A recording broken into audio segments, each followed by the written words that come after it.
welcome back. In this video, we are going to concentrate on making the nails for these sideboards, and I'll probably do the ones for the tops here. But I'll probably just do those two because if I were to show all of the nails for this particular ammo crate, it would take quite a while, and obviously I'll just be repeating steps, so we'll just focus on a few. So let's start with these sideboards here. So let's go find the side plank, and you know, at this point I really want to go and start creating these net boxes here. And what you do is you just go and you select the nodes that you want to put into a net box and then hit Shift O. And the nice part about this is you can name them. So we can find out what this particular thing does. This is the length line. All right, so you can give it a title. This is the side plank. And it doesn't need an E. There we go. All right. All right, so you can go through and start organizing all this stuff, you know, so we can, these are the tops here, so we're going to need those. All right, so I'm just trying to gradually introduce, you know, all these organizational tools here, subnets and digital assets and these net boxes, stuff like that. It does help, definitely for the rope here. So we'll just call this rope. And we'll come up here, we're going to call this top supports. And this guy is the top planks. There we go. All right, so that's all I'm going to do for now. You can go crazy with those things. Okay, so let's concentrate on making the nails for the side planks here. So if we take a look at our reference over here, we kind of have this diamond-shaped pattern. All right, so what we can do is we can create a line with a point in the middle and just push the point forward and then put some cylinders on it or something like that, you know. All right, but it does look like they have some sort of indentation in the head. So we'll take a look at Boolean as well in here. So let me just move this whole graph here over. So I'm just holding down Shift and selecting the most bottom node in the entire graph and moving it over because I want to make some space over here for building out that nail. So I'm going to create a tube, and what I want to do is make sure that the tube is facing in the X direction here. All right, so we can drop down a merge node just so we can see these two interacting with each other like so. And if you ever want to switch the lines around just for cleanliness, just hit the up arrow and that'll organize that for you. All right, so now I can view both those things together, and obviously our tube is way too big. And actually, let's just move it. Let's just do this here. So I'm going to delete that, and let's take a look there. There we go. Because I want to put it on this plane before I transform it and mirror it. Okay. So let's make our tube a polygon first, and x-axis is great. We want those end caps. Let's take care of the radius here. So we're going to make these guys relatively large. I'm going to go for more of a stylized look here, just for time's sake. Okay. And what I want to do then is decrease that height. And at this point, what we should concentrate on is actually positioning it so that it's sitting flat on top of the wood plank here. So the first thing I want to do is get rid of the part that's in the negative x-axis here. So to do that, I'm just going to quickly drop down a clip node. All right, and make sure that that clip node is pointing in the x-axis. So if I were to hit enter here, you can see that it's pointed in the x direction because we have 1 for the x direction. Okay, perfect. So let's escape out of that. And now we have, if we were to view just the nail head here, now we have it right at the center, which is perfect. So I'm going to decrease the height even more. All right, and then let's do our rand bevel. So let's just copy our rand bevel node that we made, and it's probably a pretty good idea to turn that into a digital asset as well at this point. Boom, it's perfect. And the reason is because now I want to change that bevel size, right? And I can just jump in here obviously and do it here, but it would be nice just to have a parameter at the top of this particular subnet, which would mean that you would just go and make a digital asset out of it. So you just right click and create digital asset like we did for the rope. Okay, so now we have our nail head, and actually I'm noticing that we are getting these guys all beveled. So we actually need to change that min edge angle. Let's see if we get something better. So let's take a look here. Just need to drop this down to so we don't get those side pieces. There we go. So it needs to be like 60. Again, a good reason why this needs to be a digital asset now. And make sure that the last node is selected. There we go. Perfect. Okay, so we can also go and put some noise on it like we did with all the noise plinks. But honestly, these things are going to be so small, and they're going to be kind of embedded into the wood. You're not really going to notice too much. All right, so that is basically the nail head. You don't need to do too much more. Obviously, you can make a super high res version of this and get a lot more detail out of it. But really, at the end of the day, the normal map's going to take care of a lot, and the roughness map will take care of a lot. So I think this is going to be good for our purposes right now. Okay, so what I want to do is now I want to place these. So I need 3 nail heads. Okay, and the best way to do this is to create a line. So I'm going to create a line. All right, and I want to make it so that it's centered in the Y direction, right? Because I want to basically center it on top of the wood plank here, and then we'll push it out to the end on both sides. We'll just mirror it basically. So what we can do is go to the line. Right now it's just sitting on the grid, which is not exactly what we want. So I want to get the length here. I'll copy that parameter, and then I'll paste the relative reference. We'll multiply it by 0.5 and negate that, and that puts it right in the center. So now for the length, what we want to do is we want to get the height of this crate side plank, right? So again, we use that BB box expression. All right, so we want to get the crate side plank, and we want the DY size.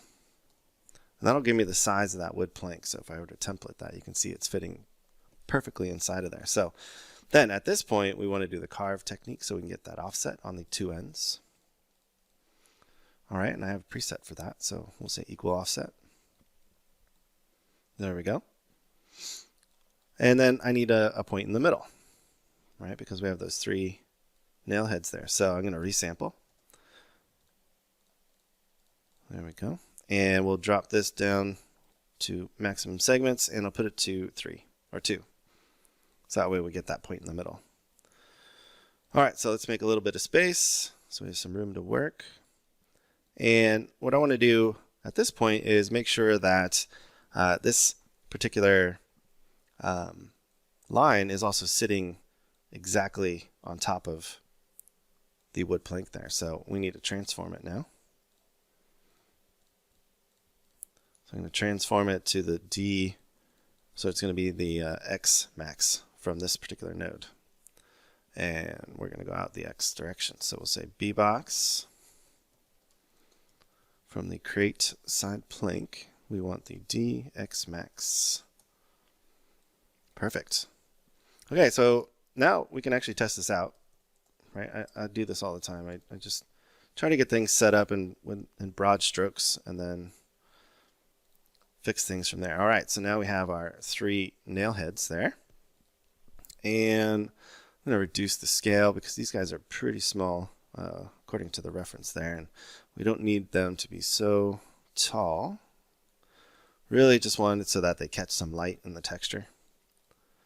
And, it'll just make it feel a little more realistic and like it was actually constructed from stuff. All right, so in the line as well, what I want to do is I want to get the center point and then just move it. So let's just do a group by range. And what I'm looking for, let's set it to points, is to get rid of the start and the end. So you can just set the start and end to 1, and what you're left with is the center point. Great. So we'll call this center point.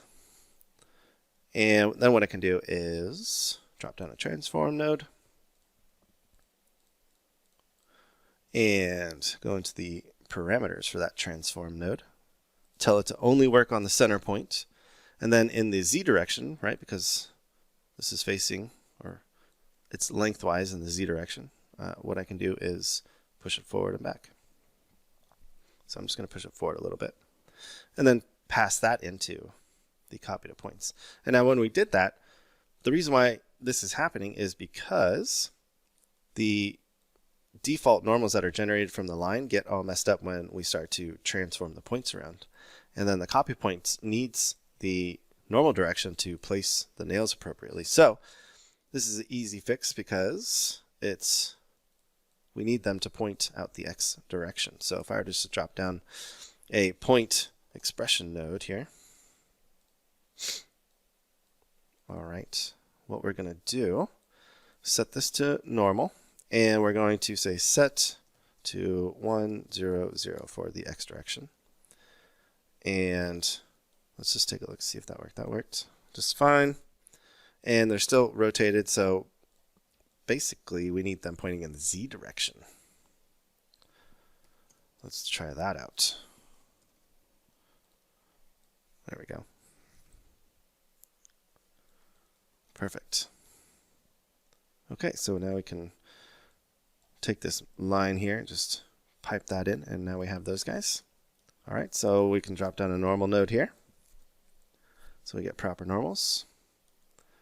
And now we have some nails for our particular wood plank here. Not, you know, the most awesome nails in the world, but they will work. One thing I did want to do is actually put the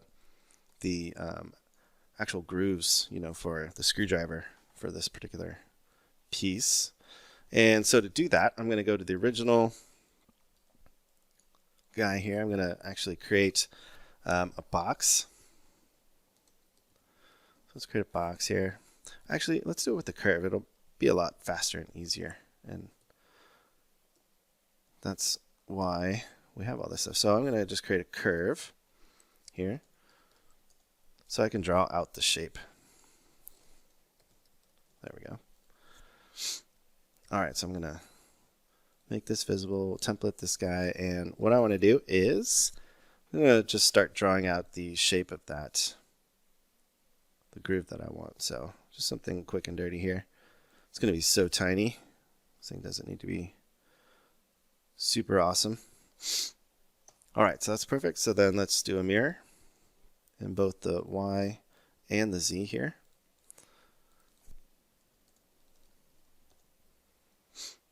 Alrighty, and then we'll do another mirror. And we'll do that in the Z, so we get it on the other side as well. Perfect.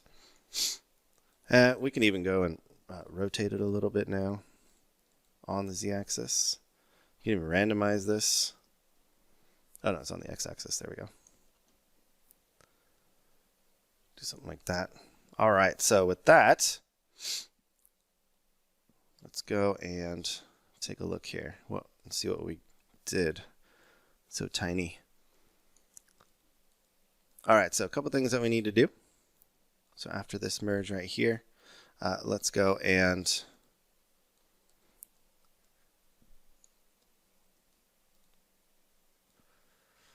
first off, we need to make sure that these guys are flat. Too, that's the thing that was screwing me up there. Let's draw the curve again. So what I'm going to do is go back into my side view here. And it's weird that it didn't draw right away. So let's just redraw the curve. We don't have to do everything else again. So I'm just going to get rid of all these points. There we go. And we'll keep it flat here.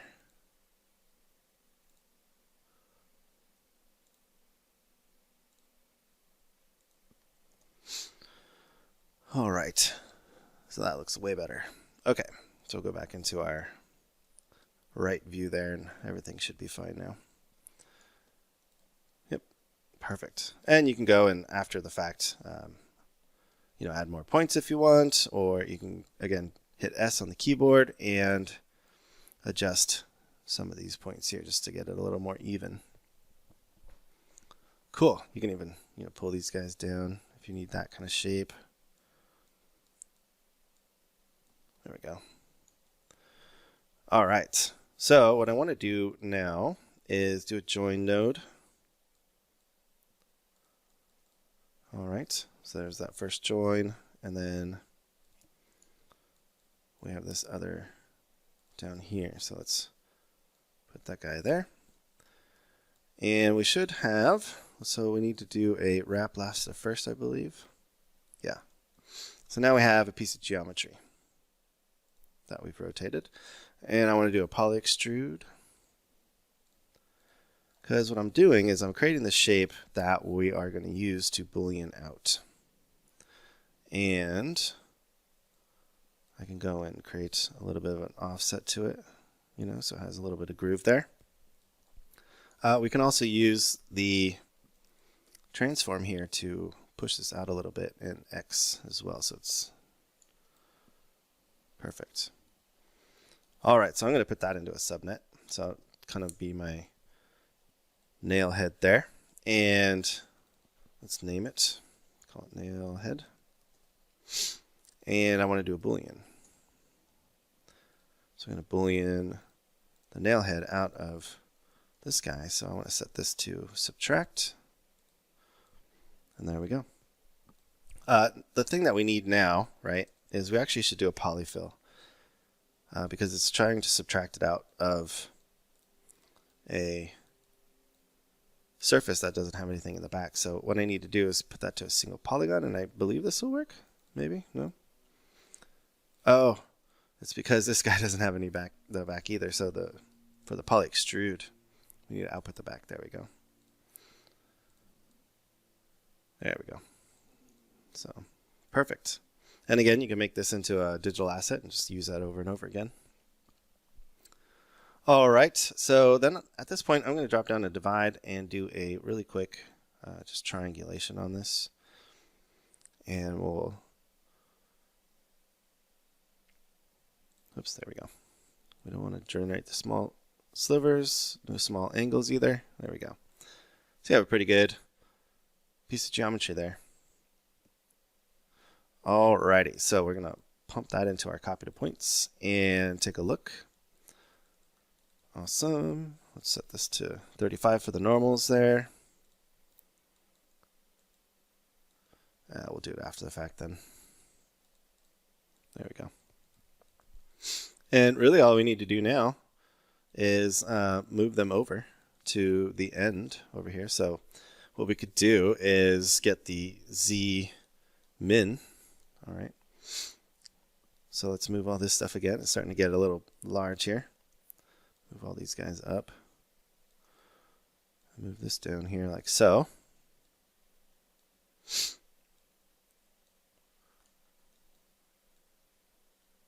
All right, so let's do a transform node and get them placed appropriately. So on the Z direction, we're going to do a BB box, and we will do the crate side plank, and we'll say D Z min. Oh, probably should do that just to the nails. Also, there we go. All right, so now they're placed over there. So let's repipe that. Take a look. All right, so we just need a little bit of an offset here. So I just go and subtract something like 0.01 or something, or add, since we're in the negative. Cool. So now we can just use the ladder to place these. And then we just mirror it on the z-axis. Like so. And now we have nails for the sides. Very cool. So then we want to repipe that into this transform node here. And there we go. We now have nail heads for both sides, and it looks like we're off a little bit there. And that's probably because of the nail head offset. So I'll go and fix that, but nothing huge. Let's take a look at the final result here. Voila! Now we have the nail heads on it. All right, so basically it's the same process for these top pieces. So because this video is already going a little bit long, it's the same process. You know, I would just use the same nail head, right? Just reuse this over, and just put a line, you know, at the top here, and just, you know, stamp some nail heads on the top there. But that is good enough, I think, for this video. So in the next video, what I want to do is make the little clamps that go on the side here, just to show you guys that stuff. And then we'll do the UVs and the color IDs, and then get into texturing this ammo crate. Thanks so much.